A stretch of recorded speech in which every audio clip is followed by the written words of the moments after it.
Welcome to this room tour. So this is a double room, and right when you walk in, we have a closet area with 2 pillows and a fan with a storage area for your luggage with hangers. And then as you come into the main room, we have the lamp with the side table and the 2 double beds that, or 2 twin beds, I guess, that are a king. As we come over here, we have a nice little seating area with a beautiful window. And the furniture in here is all quite eclectic, so it's all kind of mix and match, but it all works together. Little writing desk here with a picture, a window here. We have a television. We have a kettle with coffee, glasses, tea, beverage cooler.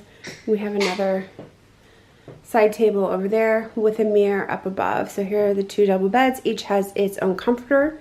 I'm going to say that every room is probably a little bit different here. And then some great artwork right there. We have a bathroom, beautiful like little rooster. These rooms are definitely recently renovated. We have a walk-in shower with a handheld shower, a toilet, little corner sink, a nice mirror. These are cute little rooms. They're small, but they are pretty spacious for European standards.